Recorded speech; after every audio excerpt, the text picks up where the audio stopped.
Hello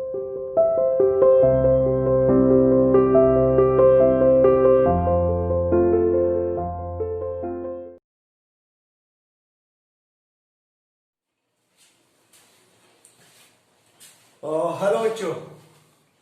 So today we will start with article. और भैया articles का वैल्यू जो है मार्क वेटेज होता है 10. आप सभी ने मुझसे कहा था कि सर पोएट्री एक बार रिवाइज करवा दो. बिल्कुल करवा देंगे बेटा, लेकिन पहले ने ये जो चला रखा है हमने अपना राइटिंग सेक्शन, इसको पूरा कर लेते हैं.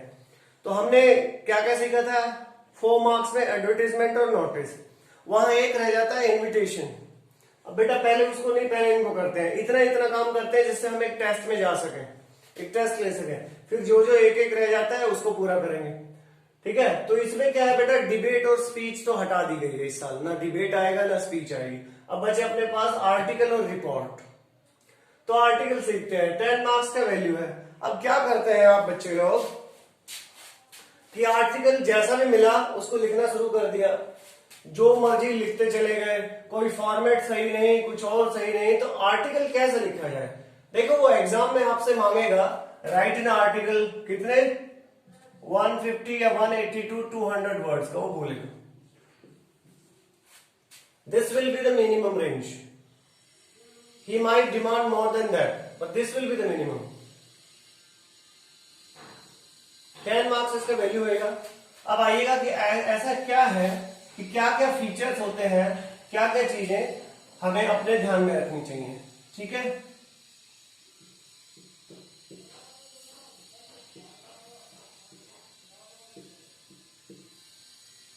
जितनी भी आएंगी 4 5 6.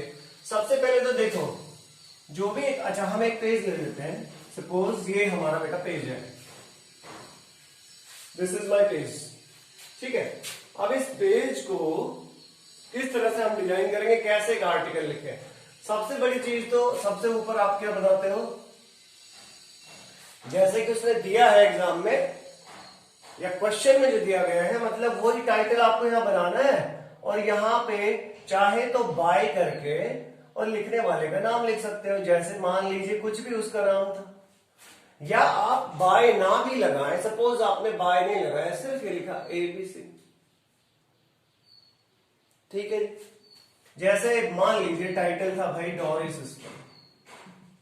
Dowry system. ठीक है. बाय ABC, ये बाय नहीं लिखा.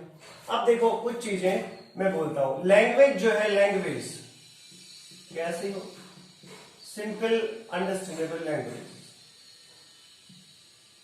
अगर भैया टफ लैंग्वेज आता है तो लिख सकते हो, मैं नहीं कहूंगा कि मत लिखो, पर कोशिश करो कि लैंग्वेज आपका सिंपल हो. थोड़ा सा इधर और जगह बना लेते हैं. Language simple. दूसरी बात, राइट इन पैरास, मतलब पैराग्राफ्स, डिफरेंट पैराग्राफ्स. ओके.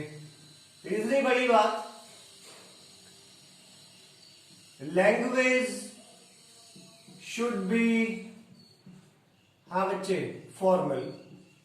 भाई फॉर्मल लैंग्वेज होनी चाहिए आर्टिकल में, क्योंकि जब अपने आइडियाज यहां पे लिखोगे तो इनफॉर्मल लैंग्वेज नहीं होनी चाहिए. फॉर्मेलिटी निभानी पड़ेगी, मतलब प्रोफेशनल तरीके से लिखना पड़ेगा. ठीक है जी. और इससे बड़ी बात क्या है कि सारा के सारा सिंपल सेंटेंस में ना लिखें. Use compound and complex sentences. Compound and complex sentences. और फिफ्थ सबसे बड़ी बात, डोंट एक्सीड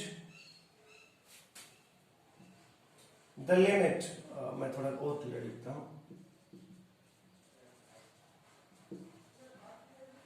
वर्ड लिमिट.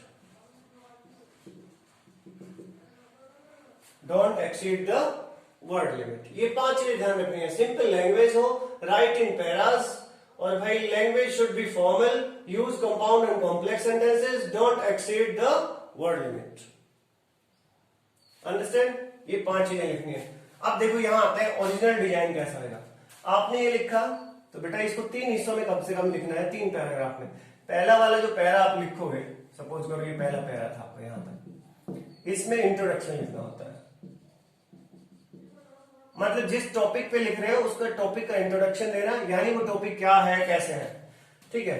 फिर उस टॉपिक का पूरा कंटेंट, या सही भाषा में मैं बोलूं उसका पूरा एरिया आप लिखोगे, ये दूसरा para.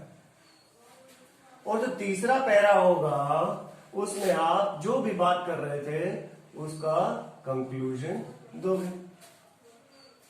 Para 1, para 2, para 3। Article लिखते समय कम से कम 3 पैराज होने चाहिए, ज्यादा बढ़ाना चाहते हो आपकी इच्छा है।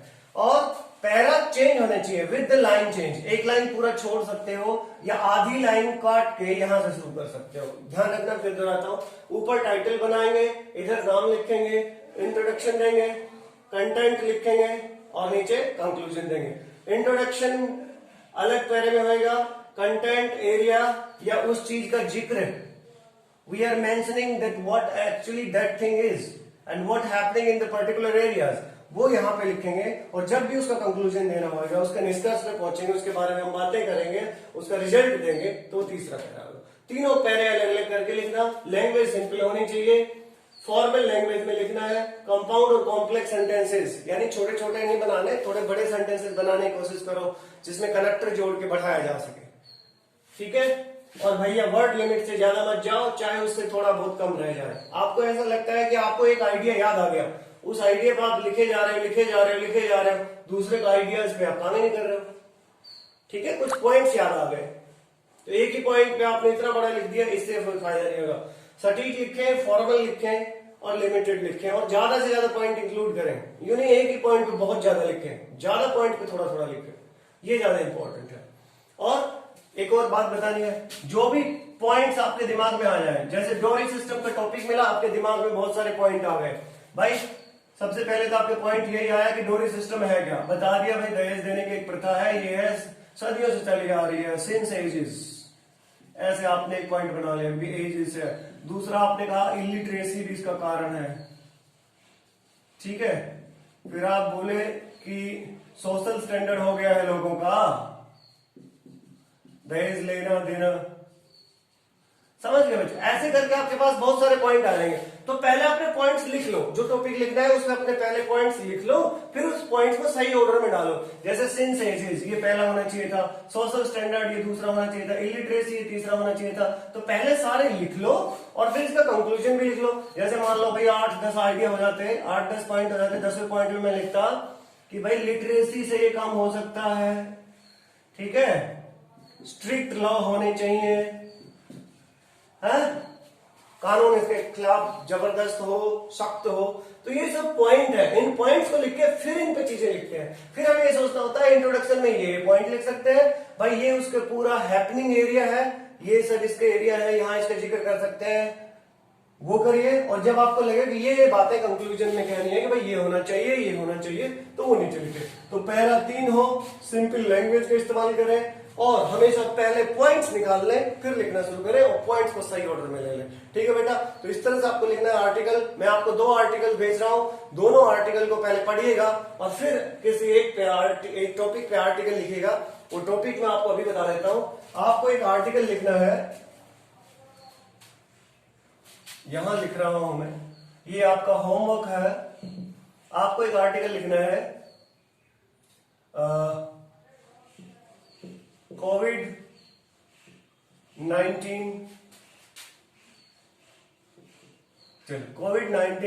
बढ़ाते हैं and it's effects on Indian economy. Covid and it's effects on Indian economy. I think बहुत ही बर्निंग टॉपिक है, अभी चल रहा है। तो बेटा ये आपको लिखना है आर्टिकल। मैंने बता दिया 3 हिस्सों में जरूर जाए, 3 पैराज में जरूर जाए, वरना आर्टिकल की वैल्यू नहीं होती। तो इन्हीं हिसाब से वो आपको मार्क्स देगा। ये सब चीजें सही होनी चाहिए, ऐसे हम करेंगे। तो पहला आर्टिकल मैंने आपको दिया है लिखने को, 2 मैंने भेज दिए, वो आप प्लीज रीड कर लीजिएगा। Thank you so much. Bye bye for now. See you tomorrow.